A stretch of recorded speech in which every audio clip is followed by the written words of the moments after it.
صلى الله عليك يا رسول الله وعلى روحك وبدنك الطاهرة. صلى الله عليك يا أبا عبد الله وعلى الأرواح التي حلت بفنائك. عليكم مني جميعا سلام الله أبدا ما بقيت وبقي الليل والنهار.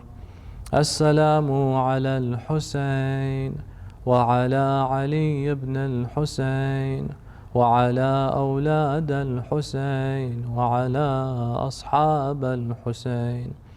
السلام عليكم جميعا يا شهداء كربلاء ورحمة الله وبركاته. أما بعد، يقول الله في كتابه الكريم: بسم الله الرحمن الرحيم. فاسألوا أهل الذكر إن كنتم لا تعلمون. آمنا بالله. صدق الله العلي العظيم. اللهم صل على محمد وآل محمد. There is no organized religion nor educational institution except that the most respected members of these fields of discipline are the scholars. In the academic world, the most respected individual is the scholar. In the religious, secular world, the most respected individuals are the ulama, are the scholars of that particular discipline. Because there is a universal recognition that anyone, male or female, who contributes a lot through multiple years of study and research ought to be respected for all their years of contribution and their efforts in the way of providing back to society and humanity in the form of knowledge and education. And with that influence they receive, recognition as the most who gave back in return, and filled with information necessary to enlighten oneself within a particular discipline, comes great responsibility. For a scholar has the power to influence a decision without anyone even considering the reasons as to why that may be. When we examine the phenomenon of scholars who became corrupt or evil scholars, we will find a trend with regards to as to why the ulama or scholar corrupts and how exactly they're able to influence all of those to take their way. How exactly does a scholar become corrupt, and how consequential is that?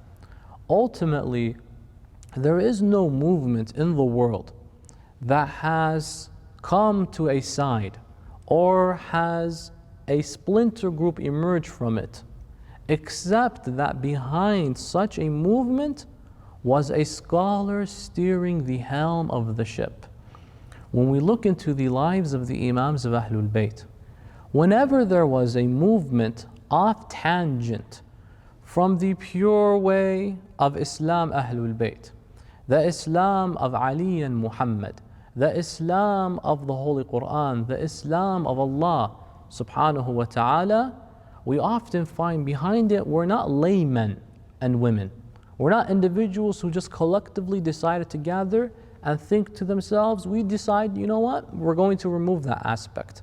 This concept doesn't fit our worldview, we're not going to follow. In fact, behind such movements was one individual, not a couple thousand, hundred people who've decided to come off tangent. Just examine, with all due respect of course, to the madhahib that are found in Islam. We'll meet people halfway, or actually we'll meet them all the way. We refer to ourselves, the school of Ahlul Bayt, as the Ja'fari school of thought, because we take the school of thought of Imam Ja'far al-Sadiq, who took his school of thought from Imam al-Baqir, who took his school of thought, Imam Zain al-Abidin, Aba Abdullah, Imam al-Hasan al-Mujtaba, Amir al-Mu'mineen, Rasulullah. Allahumma salli ala Muhammadin wa ali Muhammad. However, the culmination of the religious body and institution finally emerged during the life of Imam al-Sadiq alayhi salam.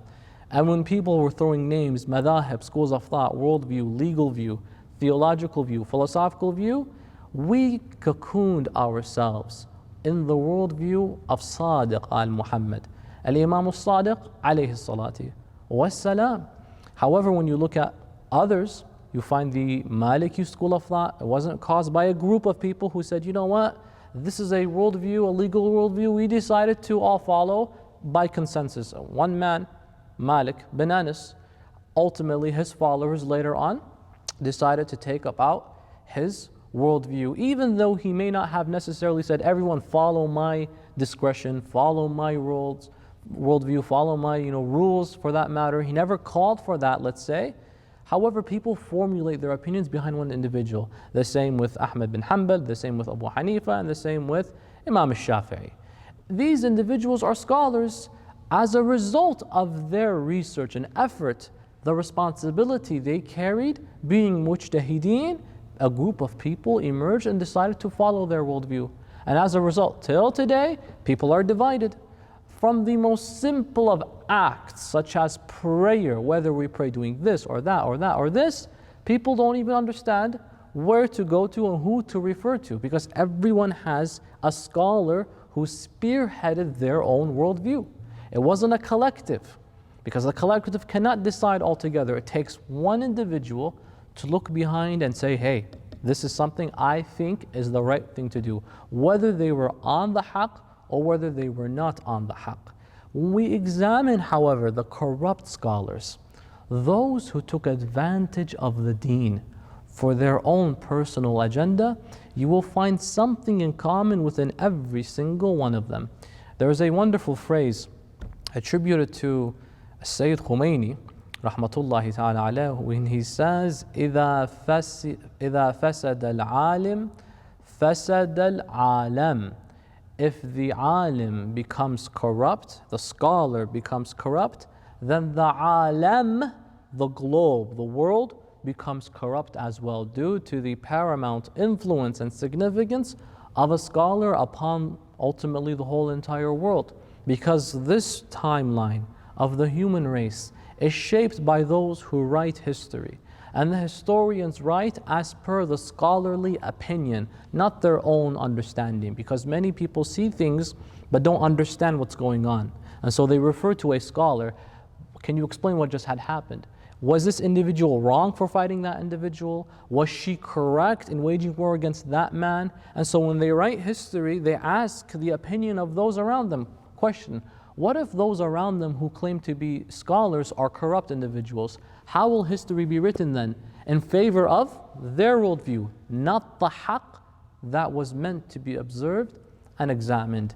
You observe during the life of Imam al-Kadhim alayhi salam, the seventh Imam of Ahlul Bayt, the son of the Imam of our school of thought. And we say that proudly, of course, because the Ja'fari madhab takes its teachings completely, wholeheartedly, purely from Rasulullah sallallahu alayhi wa alihi wasallam, and every other school of thought can take lessons under Sadiq al-Muhammad. Don't give me the student, give me the teacher. Nonetheless, Imam al-Kadhim alayhi salam, when he was martyred, he had a few representatives who would make sure and ensure that the huquq al-shar'iyya, the obligatory charity that is meant to be sent to the Imam of the time, to be distributed to the authority, the religious authority, who was Imam al-Kadhim alayhi salam. These individuals, amongst them a man by the name of Ali bin Abi Hamza. This Ali ibn Abi Hamza was Imam al-Kadhim alayhi salam's companion, but not an upright companion. What happened after the Imam died? This man immediately looked at Imam al-Rida alayhi salam and said, there is no continuation of imamah to this individual, this man, al-Rida. There will only be a ghaiba starting from now, an occultation. Imam Musa al-Kadhim alayhi salam did not die, and his example and the interesting comparison, truly something a scholar can only come up with, but nonetheless a corrupt scholar, His example is like the example of Musa bin Imran, Nabiullah Musa, when he ascended Mount Sinai and he didn't appear to his people until after 40 days, 40 nights. And so don't worry, Al-Kadhim, Imam Musa Al-Kadhim, remind yourself of Nabiullah Musa. He's going to a ghaiba temporarily. He will then emerge. But before he emerges, he's made me the official representative. So send all of your what? Money and huquq and khums and zakat my direction. This was an individual, Ali bin Abi Hamza. He began the movement and the sect called Al-Waqifiyya, where they performed waqf. They stopped after Imam Al-Kadhim. We stopped. There will be no more a'imma, there will be no more imams and representatives of God on earth. This one, he didn't die. No, he's not dead. Imam Al-Kadhim did not die. He went into ghaiba. Just as Nabiullah Musa did, he also is doing the same thing. He will return eventually, and he's also the Mahdi. So waqf, no more imams, I am the representative. You found this example occur, and this man took advantage of this mansab that he had, the status that he had previous to the Imam's martyrdom. Imam Al-Kadhim obviously knows that a man like him will take advantage of these affairs. The Imam is bringing us a lesson, however, that just because someone is a scholar, amongst the plethora of reasons as to why the Imam selects certain individuals to take on specific roles, we will see eventually another individual who Imam Ali alayhi salam said, you will become my judge in the Muslim land, and that same judge issued a fatwa against Abu Abdullah. The Imams have that knowledge, some knowledge from the unseen as a karama from Allah subhanahu wa ta'ala. And you find Imam Al-Kadhim, likewise, he made this man, made him responsible with the khums and the huquq and the zakat and the obligatory charity. When the Muslim world saw that he took advantage of it, it was like a filter process. Those who entered the Waqifi sect and those who stayed firm on the wilayah of Imam Ali al-Ridha alayhi salam, people were now looking at who a real Shi'i is and understanding who the true Shia were. And then they began to form networks with one another. This sect ultimately, Al-Waqifiyya, died out. It did not last. It lasted a few years and it ultimately died out when people saw that ultimately there's no significance to this. There's zero purpose. Why would he go into ghaiba? He has never returned. And furthermore, we see the nur and miraculous character of the others who are claimed to be Imams of Ahlul Bayt. This sect, the Waqifi group, stopped. Ali bin Abi Hamza was a scholar. In fact, he was such a scholar that he had the repute of collecting the huquq. Ultimately, this scholar became corrupt. Another scholar we found in the timeline of the Imams of Ahlul Bayt was an individual by the name of Muhammad bin Ali al-Shalmaghani. Shalmaghani was an individual who was a representative of a deputy of Imam al-Mahdi alayhi salam. Because Imam al-Mahdi, during the minor occultation, he had 4 representatives. He had 4 deputies. Uthman bin Sa'id, Muhammad bin Uthman, Hussein bin Rawh, Ali bin Muhammad. Hussein bin Rawh, the 3rd wakil and deputy of Sahib al-Zaman during the minor occultation, this man and how the other deputies would work would be by allocating representatives for themselves. The Imam has these 4 individuals, 1 per era that they live. As soon as they die, there's a second one or a third one elected after them. Each one has their own respected deputies, however, because the Muslim world and the Muslim empire expanded.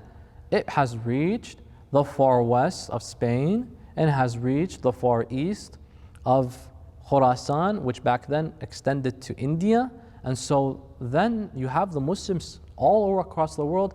The deputy needs a representative as well. And so Hussein bin Rawh, this 3rd wakil and safir of Sahib al-Zaman, he was dispatched to Baghdad. Being dispatched to Baghdad meant that he had to look over the shu'un and the affairs of the Shia in that particular region of the world. Ash-Shalmaghani, what had happened was, as he was sent over there, he began, and he was a scholar. He was a very top scholar.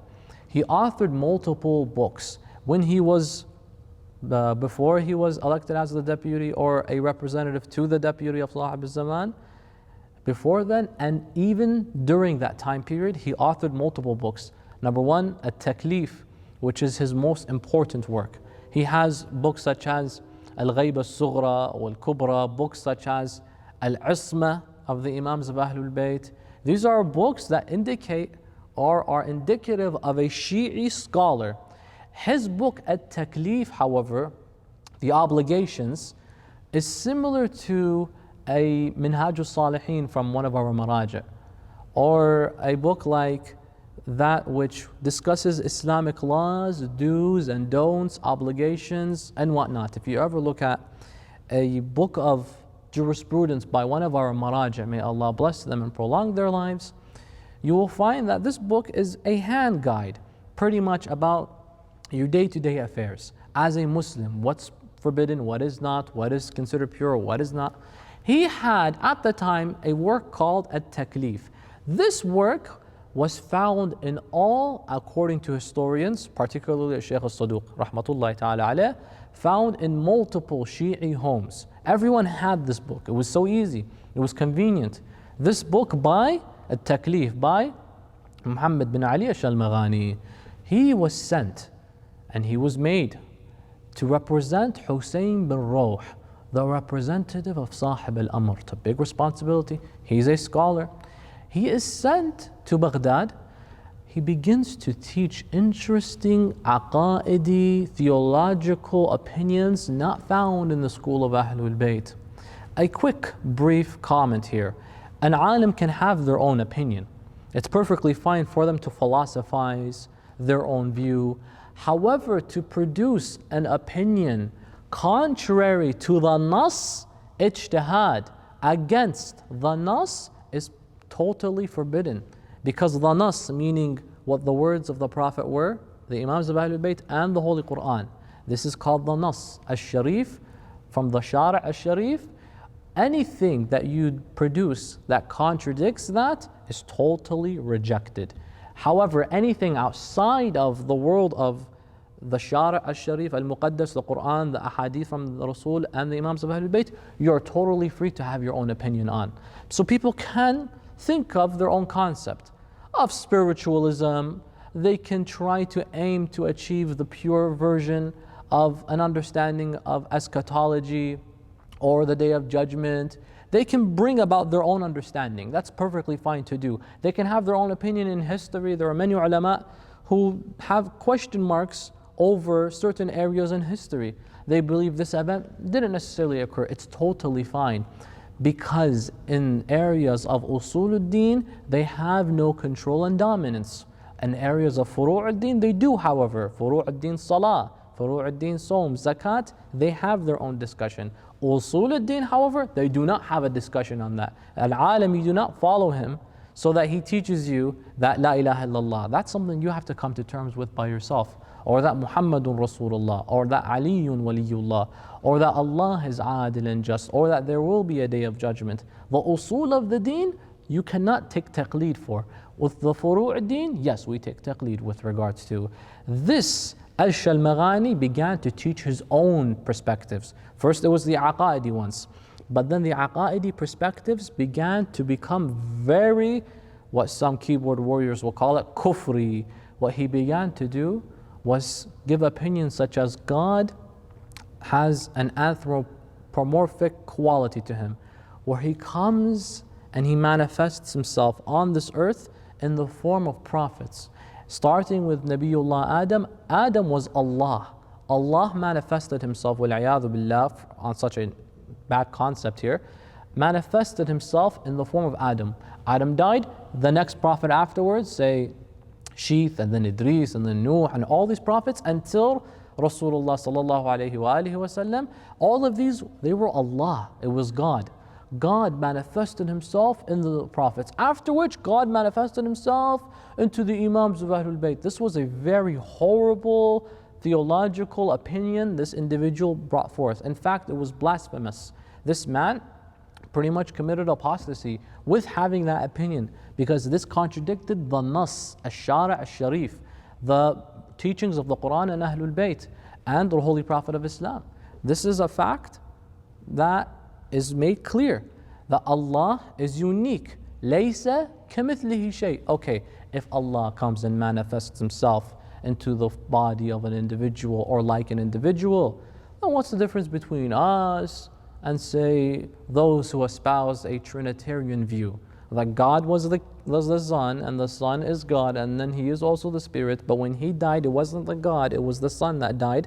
But the Son, when He died, He returned back to Himself, the God. Matters that are just rationally illogical with all due respect. However, this man was espousing similar opinions. He's like, this is what happens.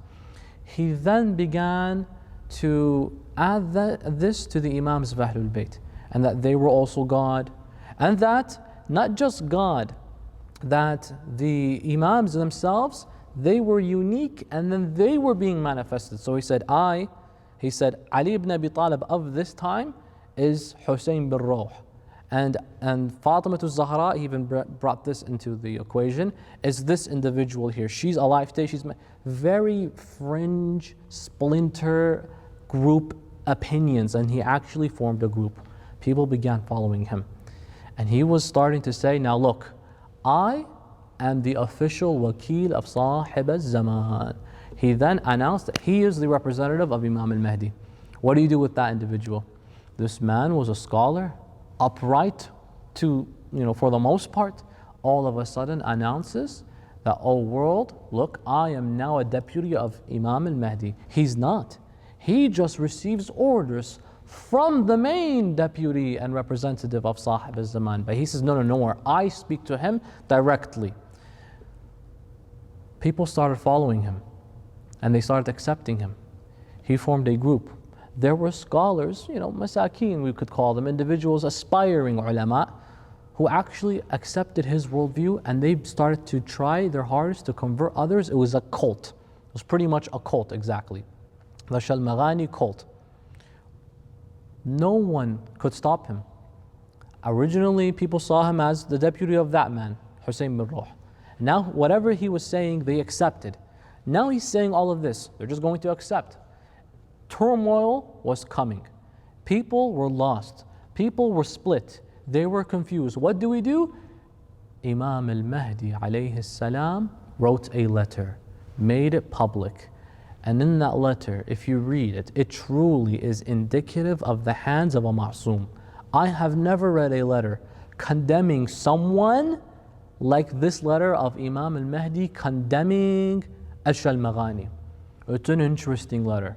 The style and format of the speech of Sahib al-Zaman, when he describes Ash-Shalmaghani, Ajjalallahu lahu niqmatah, may Allah hasten his demise. And he begins to continue to say that, and he has left Islam and committed apostasy, and for he has came up with these views that are not parallel with the views brought down by God's Prophet, by God, and by the Imams. And the Imam provides this interesting, eloquent, articulate, formed paper in response to the Shalmaghani. And I, in the 21st century today, when I read this, it truly is an interesting letter, as I keep reiterating. I can imagine back then, when everyone was so lost, they just need something to help them. They see something like that, made public by Hussein bin Ruh, and as they read it, it assures them that this man is a corrupt individual. He is not upright in the eyes of Allah subhanahu wa ta'ala. And when the Imam says, may Allah hasten his demise, of course that's a dua. And that is, he is asking Allah, Ya Allah, bring about your justice. So what happened to Shalmaghani ultimately? Because Allah never rejects the request of the Imams, the request of the Prophets, the request of the Salihun in this world.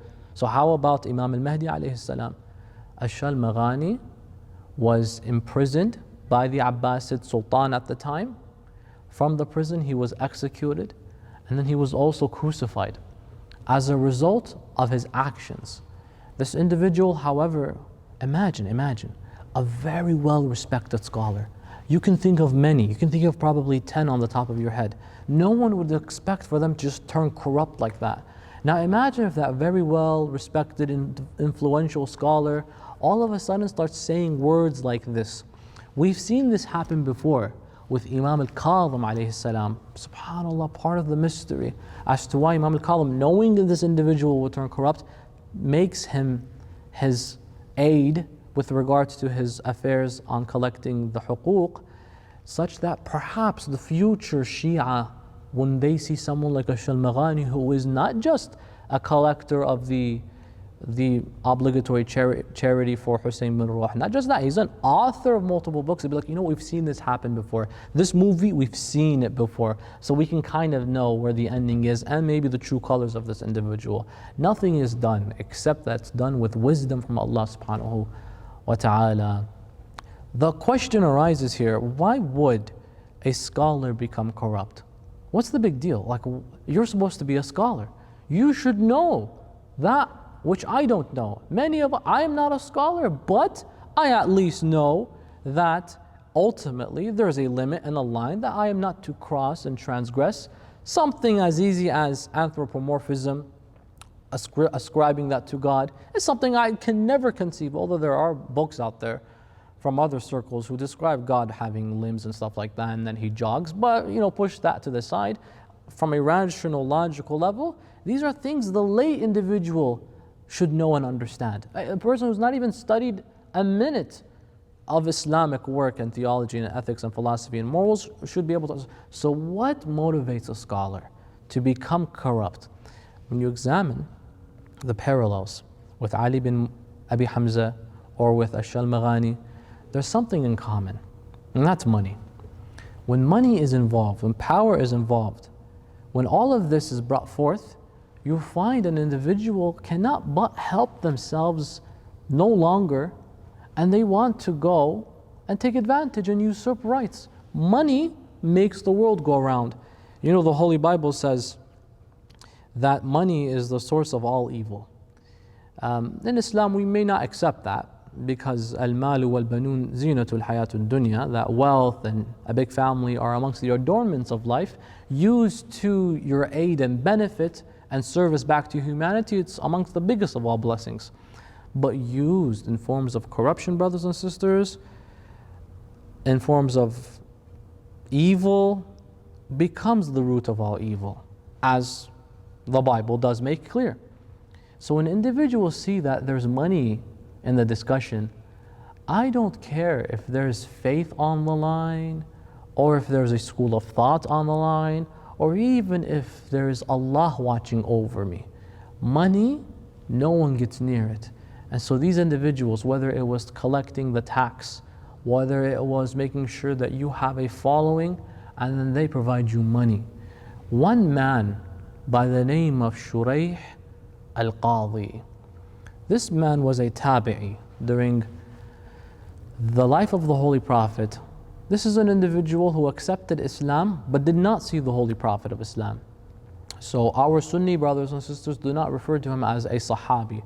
The Sahabi Shuraih al-Qadhi. This individual, Shuraih, was a scholar. His title, Al-Qadhi, Shuraih ibn al-Harith al-Qadhi.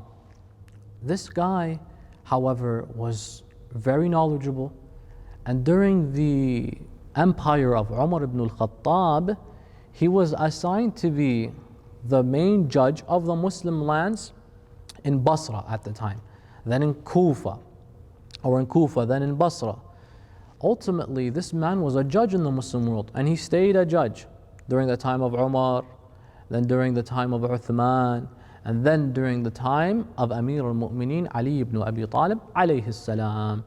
When Imam Ali assumed finally his rightful role as leader of the Muslim Ummah, this individual, Shuraih al-Qadhi, remained the judge of the Muslim land. And Imam Ali alayhi salam had him stay as a judge. He was simply judging the affairs of the Muslim world with matters of legal ruling and whatnot. And so Imam kept him. The guy's doing a job, let him continue. He's very qualified and competent at doing so. There's no reason to see that this man would go astray otherwise. when Imam Amir al-Mu'mineen was martyred, Muawiyah ibn Abi Sufyan made Shurayh al-Qadi work under his rule. And so Shurayh then moved around working under Muawiyah, basically under Banu Umayyah. Shurayh al-Qadi, again, this is not a companion of the Prophet, and so this guy is simply a tabi'i. He followed Islam afterwards. He then was assigned to be a judge in Kufa. In the city of Kufa, what had happened was Ubaydullah ibn Ziyad. Ubaydullah ibn Ziyad told him, Shurayh, look, that guy, Hussein bin Ali, is making his way towards Kufa. I'm in power here. He is coming to assume power and leadership in this city. I'm in charge. The people all voted him. Listen, he's not going to take power here. There's already an order from Yazid the Khalifa, God's caliph, they call him, to go and stop and execute him and kill him. What I need from you, and this has happened time and time again, and until today it's happening, is a fatwa to ensure that the political power remains with us. Give me a fatwa. Give me a religious ruling. They say Shurayh lived up to be about 100 years old, over 100 years old, just over 100 years old. Old man, respected, judge under multiple khulafa. Shurayh, give me a fatwa. I need a decree from you. Hussein, we got to get rid of him. I need something from you. Shurayh al-Qadi said, no, I can't. Why? Because it's going to cost you. What do you mean it's going to cost? Hussein is really, there's not much I can say about him. Well, what can I say about the man? He simply is not giving allegiance to Yazid. Okay. Ubaidullah's cunning. He's like, yeah, but don't we know that anyone who goes against the leader of their time, look at the irony of all ironies. Whoever goes against the leader of your time, who's there another leader other than Sayyid al-Shuhada of your time? Whoever goes against the Imam of their time dies 100 years of ignorance and has left the folds of Islam. Hussein is going against his leader, Yazid. He's the Khalifa. He's the Khalifa. And as a result, he's left Islam. Another idea, when you leave Islam, you are to be killed because you committed apostasy in that worldview, and unfortunately in some circles as well. In their worldview, man irtadda faqtulu. I remember Daesh, they quoted ISIS, they quoted certain Sahih books from certain schools of thought where the Prophet says, man baddala deena faqtulu. Whoever changes the religion, kill them. Why? Why killing? Why? Why not whoever changes their religion? Speak to them, admonish them. I'd speak, make sure you understand where they're coming, kill them. And they were using that Sahih hadith in their sources because you can't change a book that has the title Sahih written on it. You can't question anything apparently. That's the world we live in, subhanAllah. They took that and they killed many innocent people. They said the Shia, they were all murtadeen, kill them all. And they legit killed. They legit killed so many, by the hundreds, by the thousands they killed in Iraq. I, as an Iraqi, I follow what is happening. And many people who are not Iraqis are following what's going on. And you follow their mentality. These people are basically saying, hey, we're following books and traditions. The irony is the same books and traditions or the same worldview that those who killed Sayyid al-Shuhada used. He left Islam by going against the Imam of his time. As a result, whoever leaves Islam gets killed. Shurayh, give me a fatwa, he needs to be killed right now. I need religious justification because if I don't get it, what's going to happen? They're going to rise over me. All of humanity till the day of judgment will give la'na on me. And may Allah give you la'na, Ubaydullah ibn Ziyad. Shurayh said, it's going to cost you. Going to cost me. It's not an easy fatwa to write. Kill grandson of the Holy Prophet of Islam. He said, how much do you want? I will give you 100,000 dirham. Right now, write me a fatwa. Shurayh said, no. He said, I'll give you 200,000. He says, no, not enough. For his blood? Not enough. 300,000? Not enough. He said, how much do you want? Shurayh said, give me 400,000 dirham. I will write you the mother of all fatwas right now, killing the grandson of the Holy Prophet. Ubaydullah ibn Ziyad said, done deal, gave him the money. Shurayh said the following line, إن الحسين خرج على دين جده فيقتل بسيف جده. that Hussein has left the religion of his grandfather and will now be killed by the sword of his grandfather. Fatwa, Shuraih al-Qadi. Shuraih al-Qadi issues a death fatwa against Abu Abdullah. You get the religious hierarchy to agree with your political worldview, what's going to happen is you can find the masses just buying like sheep. All they do is follow and they ba and ba because they don't know what's happening. The poor people, all they see is a scholar, turban, big beard, but the most corrupt of hearts. Shuraih al-Qadi, not only did he issue a death fatwa against Abu Abdullah, you would think this judge, this alim would know better. He also was responsible for the killing of Hani bin Urwa, Radwanullahi ta'ala alayh. Hani bin Urwa, what had happened was when Ubaidullah visited Hani, you guys recall the story when Muslim ibn Aqil is hiding behind the covers, and when Ubaidullah visits, the plan was, oh Hani, make the signal, I will come and kill him. Then he doesn't kill him because he says, I don't kill anyone who's not there to defend themselves, maintaining his principles. Muslim ibn Aqil, salamullahi alayh. Hani bin Urwa had Ubaidullah ibn Ziyad visit him, correct? From the taqaleed or from the customs of the Arab, is that whenever someone visits you, you go and visit them. So Hani bin Urwa, to make sure that Ubaidullah is on his good side, because he doesn't want Ubaidullah ibn Ziyad to be suspicious of Hani and what he is doing in the underground movement in Kufa to assemble for Sayyid al-Shuhada's revolution, he had to go visit Ubaidullah in return. We always hear about the first part of the story. Ubaidullah visits Hani bin Urwa in his home. But the second part we don't hear about. Hani bin Urwa then goes to Ubaidullah to visit him, to sort of repay the kindness, to pay it forward. You visit me, I visit you. It's part of our traditions. And also to protect my back, so that you come, I visit you, and you don't come and visit me, you must be part of the Shia there, then we can't have this happen. Hani bin Urwa visits Ubaidullah's castle. He goes to the palace. He goes and he's asking, I'm here to see Ibn Ziyad, Ubaidullah ibn Ziyad. The guards say, you want to see him? They take him. Immediately when they take him, they start beating Hani ibn Urwa. From the orders of Ubaidullah ibn Ziyad, they beat him black and blue. This was an old, upright man, Shi'i, lover of Ahlul Bayt, pious individual. And he was dragged across the ground and he was beaten and beaten. And he kept calling out for the assistance. People are hearing, and what's going on? Why is this happening? Who's screaming? It sounds like someone we know. Ibn Ziyad tells, Ubaidullah ibn Ziyad tells who? Shuraih al-Qadi.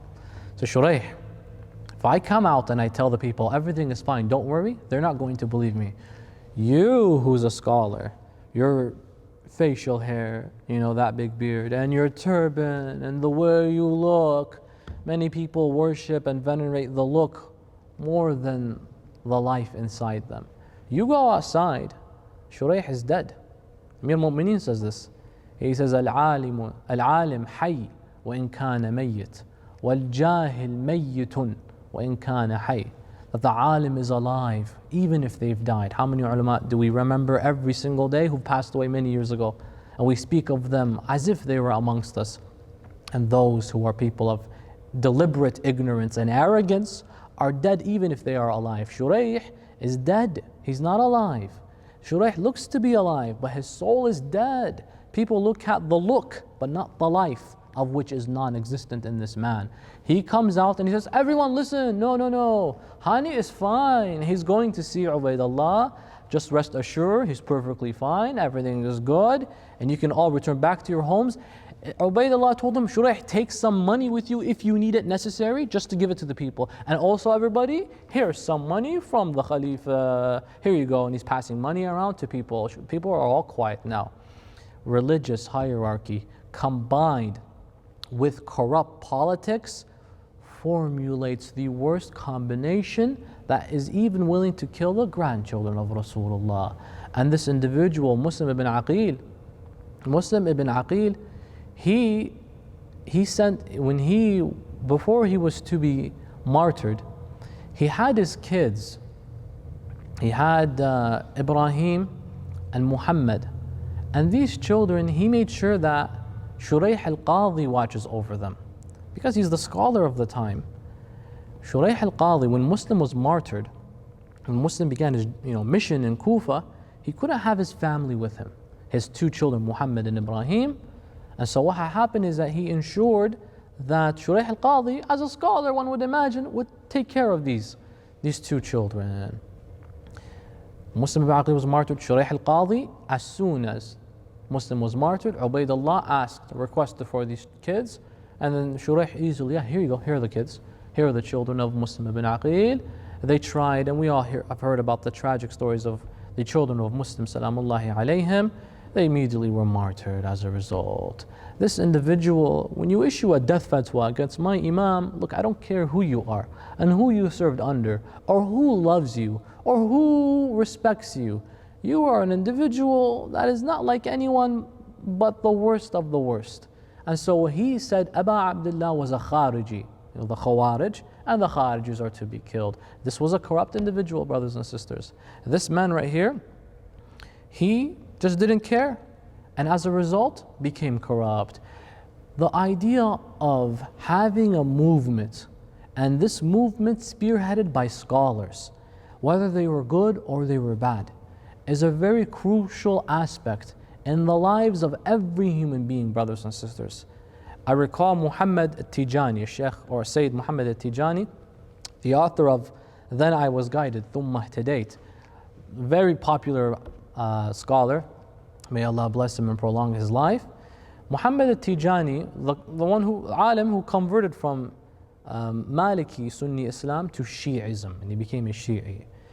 This individual, he has he mentions in his work, Thumma Ihtadayt, at least in the Arabic version, I have yet to see the English one, but in the Arabic version he mentions that we had scholars in Tunis who, a few of them became Shi'i, but they were scholars and recognized as scholars of the other madhahib, but they entered Shia Islam out of their love for the Ahlul Bayt, and they saw the reality for what it is.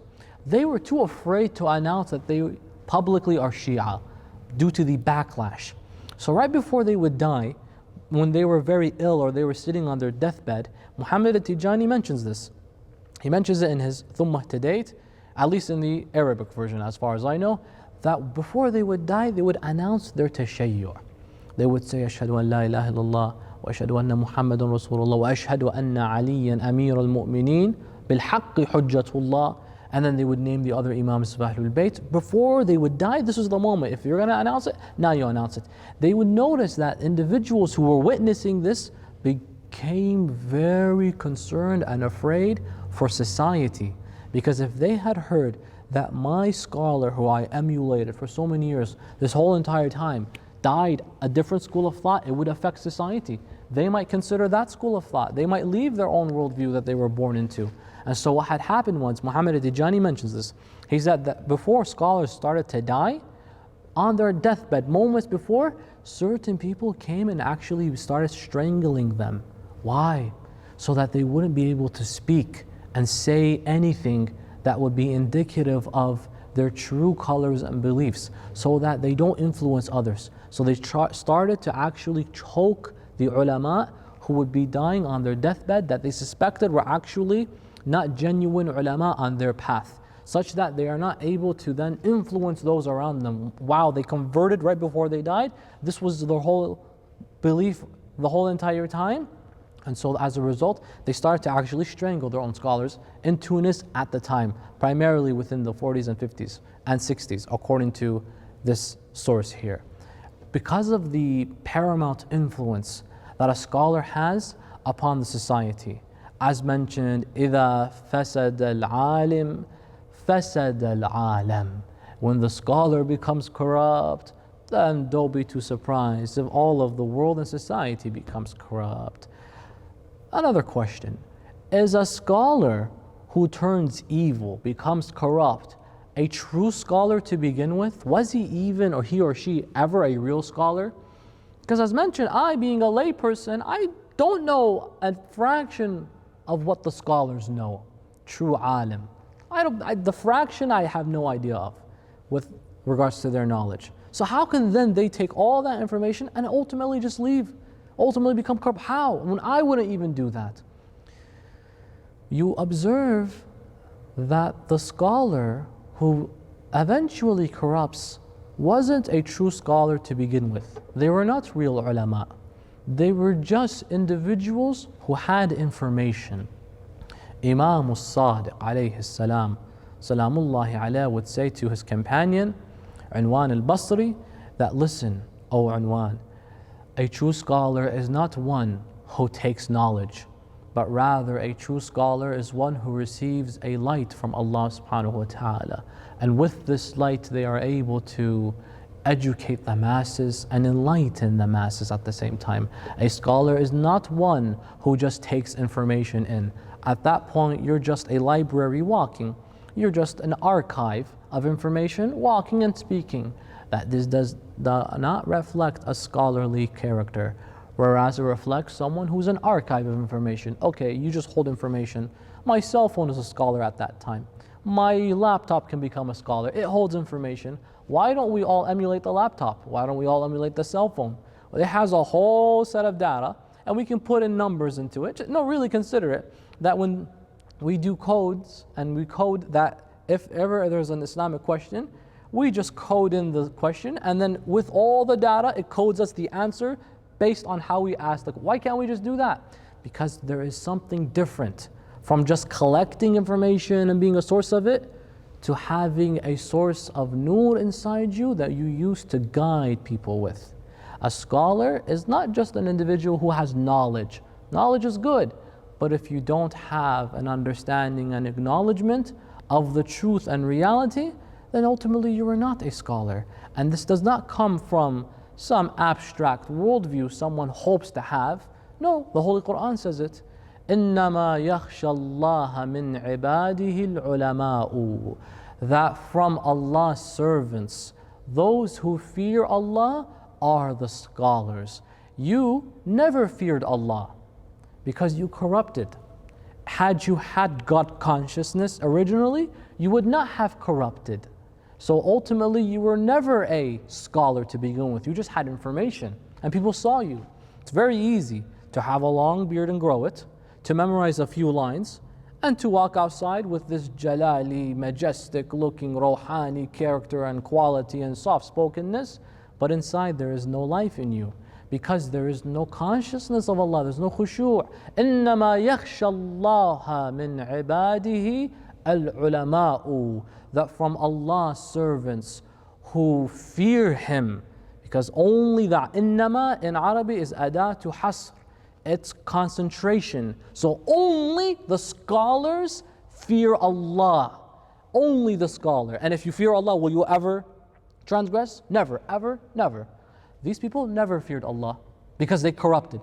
So they were never scholars. A person who becomes corrupt was never a scholar to begin with, irrespective of the knowledge that they claimed to have carried or the words that they had memorized. Question: what makes a true scholar a scholar? Without any shadow of doubt, knowledge. I mean, it's nice to say you're very pious, ascetic, you have a lot of zuhud and you worship and pray a lot. That's beautiful. Not everyone is amount to become an alim, obviously, but knowledge is necessary. Ultimately, this is a role, this is a position. The doctor, not everyone can say I'm a doctor unless you have the knowledge necessary. But the passion and drive of a true doctor is different to that of someone who simply has memorized a few words here and there and has gone through medical school. You want someone with the passion necessary to really put effort in healing you when you are ill. Not just someone, I memorized back in medical school that if you ever feel this way, then best of luck because I really can't help you. Whereas a person with passion and a lot of drive will be like, look, we don't have any information, but we'll do research. We're gonna try our best. We're gonna, attempt to consult others. We're going to combine our heads and see what we can do. Passion and drive. The difference between someone who just memorized something, they can get many things done. Look, I know something that you have yet to read, you have yet to know. But the drive necessary is not necessarily found. At the end of the day, a person who doesn't have knowledge and who has not studied the years necessary is not a true scholar, Because you find many people who will open their mouths, will give opinions, and they tell you, you know what, I really don't have any understanding as to where I can substantiate this, but it feels right. Yeah, it feels right. Feels right. Who cares if it feels right? You have to make sure that you can substantiate your beliefs, whether they are your legal rulings or your theological or even your philosophical. These ideas are found in the seminars necessary or the seminaries. Go through the years and study, you will become educated enough. Then afterwards you have to combine that with a sense of justice. Adala, you are just. You will not take advantage of the responsibility that you have garnered for yourself. That there's a sense of justice. You combine justice and knowledge, you get enlightenment. There's also one more component necessary, and that's basira, and that's insight. When you combine knowledge, you combine justice, you ultimately form enlightenment. You can now see. You have insight, basira. There's one man in Islamic history who was known to have piercing basira, insight. And that is the one who the father of the school of thought, As-Sadiq al-Muhammad, Salamullahi alayhi, says, Kana ammi al-Abbas nafidh al-basira. That my uncle Abu al-Fadl al-Abbas was one with piercing insight. Abu al-Fadl wasn't just a warrior, a strong soldier, a valiant man. He was also a top scholar, an upright individual to the highest caliber in fields of fiqh, jurisprudence, theology, philosophy, and any field. Abu al-Fadl dominated. We always cocoon him to the world of fighting and warriorship, which is amazing, definitely and true. However, Abu al-Fadl al-Abbas was also a scholar like no scholar. This is a very famous story. Every single Karbala'i knows. In Karbala, one of the scholars in Karbala many years ago, there was an alim, a sheikh, who was a really good teacher in fiqh and usul. And he was finishing one of his courses, and he did an amazing job apparently. The students all came to him and would inquire for more questions, and it got to him. Students all run up to you, and you have the information that they want. It can get to you at times. So this man was leaving, and he was going to where he needed to be, back at home. And as he was making his way, he saw the shrine of Abu al-Fadl. He saw the haram of Abu al-Fadl al-Abbas alayhi salam, and he said, Salamullahi alayka ya Abu al-Fadl. May Allah bless you, O Abu al-Fadl. But I don't think you know the usul like I know the fiqh al-usul. Abu al-Fadl, in his understanding, astaghfirullah, was just a fighter. I've studied years. You know, it could come to you at times. It's like, may Allah have mercy upon you, O Abbas. But I don't believe you know the fiqh and usul like the way I know it. It got to him. He makes his way. At that time, Iraq had just started including in their infrastructure sewage system. Back then, it was very difficult. Only recently you got an upgrade in infrastructure and technological advancements in the Iraqi society. Especially back then, it was very different. So they had just started including the pipes and the sewage system underneath. They had, in one area, that part exposed, where it was a hole wide open, and beneath which was the sewage and whatnot, the very nasty and filthy waters. They had yet to seal it and close it. So this person was making his way, this scholar was making his way back to where he needed to be. The course and lesson he had just finished ends at night, so it was dark. He had made this remark to Abu al-Fadl al-Abbas. He immediately, as he's making his way, he falls straight into the mess. He falls inside, and his entire clerical attire is drenched with filth and nasty sewage water.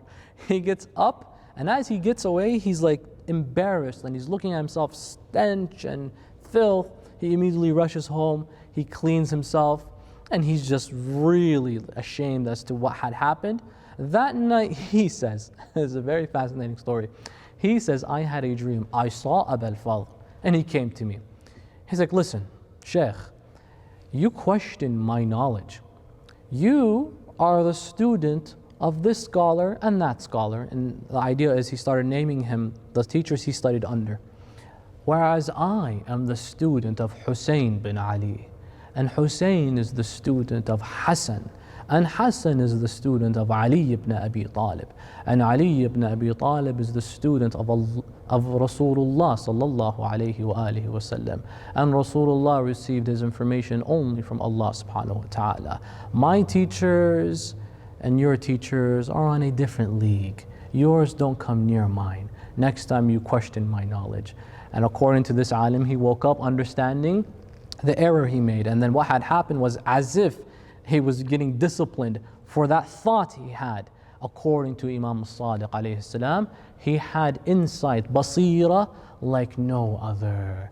Abul Fadl al-Abbas, salamullahi ala, brothers and sisters, this man of great insight, this warrior and valiant champion, it was his turn to make a move towards the battlefield.